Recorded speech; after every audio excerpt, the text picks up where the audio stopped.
So Sudhakar గారు, ఈ journalist కాలనీలో ఈ హౌస్ మీ ఓన్ హౌసే కదా? Own house. ఓకే, ఎవరి దగ్గర కొన్నారు, ఎప్పుడు కొన్నారు? ఇదా సైట్ ముందు కొన్నాము, సైట్ కొన్న తర్వాత మీరు ఇల్లు కట్టేసాం. ఓ, మీరు కట్టుకున్నారు ఇల్లు? నేను కట్టుకున్నాను. ఓకే, ఇల్లు కొన్నారు అనుకున్నా, కాదు. ఓకే,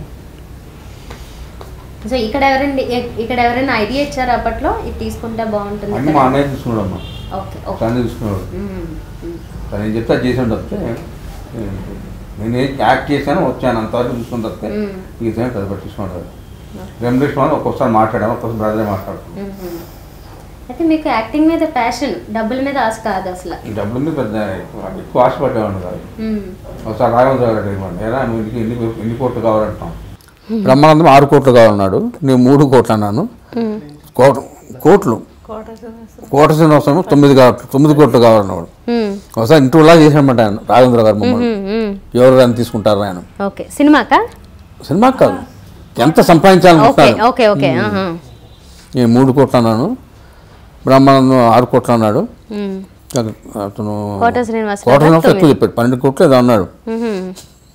ఓకే, పోనీలేండి, 9-10తోనన్నా ఆగారు. ఇప్పుడు వాళ్ళు మీరు ఎవరినన్నా అడగండి, 100, 200, 1000 సరే. అప్పుడు ముందు కూడా తక్కువ ఉండేదమ్మా, ఇంత ఇచ్చేవాడు కాదు. సో అప్పుడే అనుకోవాలి, ఇప్పుడే అనుకోవాలి, ఎందుకంటే ఇప్పుడు పెరిగిన వీటిని బట్టి. సో సుధాకర్ గారు, ఇప్పుడు కొంతమంది సీనియర్ కమెడియన్స్ లైక్ రేలంగి గారు, వీళ్ళంతా కూడా డబ్బుల విషయంలో కొంచెం లాస్ అవ్వడం జరిగింది కదా, వాళ్ళ నుంచి మీరు ఏమీ నేర్చుకోలేదా? ఇలా ఉండడం దెబ్బతిన్నాను, పరుగు తీశాను, దాని డబ్బులు పోయాయి.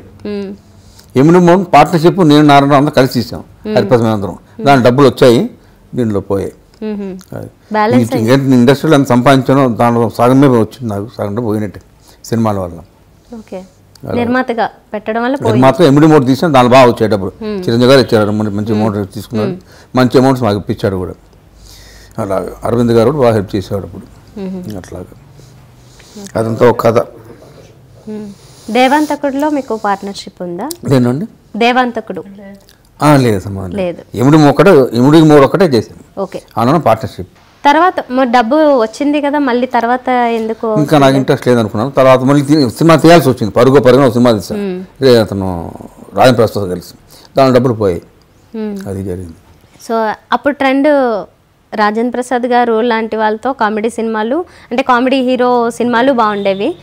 ఇటు చిరంజీవి గారు మంచి యాక్షన్ కమర్షియల్ ఫిల్మ్స్ ఇలాంటివి బాగుండేవి. మీకు దేని మీద పెడితే బాగుంటుంది అనిపించింది? పెద్ద ఆలోచించాను కదమ్మా నేను. ఓకే, సుధాకర్ గారు, ఒక ప్రశ్న మీకు. ఇప్పుడు బ్రహ్మానందం గారి అబ్బాయి కావచ్చు, లేకపోతే శివాజీ రాజా గారు, బ్రహ్మాజీ, ఇంకా కొంతమంది కమెడియన్ కామెడీ స్టార్స్ వాళ్ళ పిల్లలు సినిమాల్లో వాళ్ళు కొంచెం ఫెయిల్ అయినట్లుగానే కనిపిస్తున్నారు. సో మీ విషయంలో అలా జరగకుండా ఉండడానికి మీరు ఏం జాగ్రత్తలు తీసుకోవచ్చు? మీ గురించే మీరు ఎక్కువ ఆలోచించాను కాదండి. వాటి సినిమాలు వచ్చేవాడికి బాగా చేయమని చెప్పాను తప్పితే ఎలా వచ్చేసి ఎలా వస్తాయి ఇవన్నీ అడిగేవాడిని కాదు.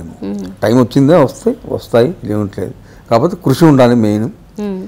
సినిమా వచ్చిన తర్వాత కష్టపడడం ఎక్కువ ఉండాలి అని మేము చెప్పే ఉన్నాను. లియో ఎంటర్టైన్మెంట్ ఈ ఛానల్ని ప్లీజ్ సబ్స్క్రైబ్ చేయండి, షేర్ చేయండి, లైక్ చేయండి. Please subscribe to Leo entertainment. Please subscribe to Leo entertainment YouTube channel. Subscribe Leo entertainment channel. Leo entertainment, please subscribe this channel. Hi, నేను ఆనంద్ రంగానే.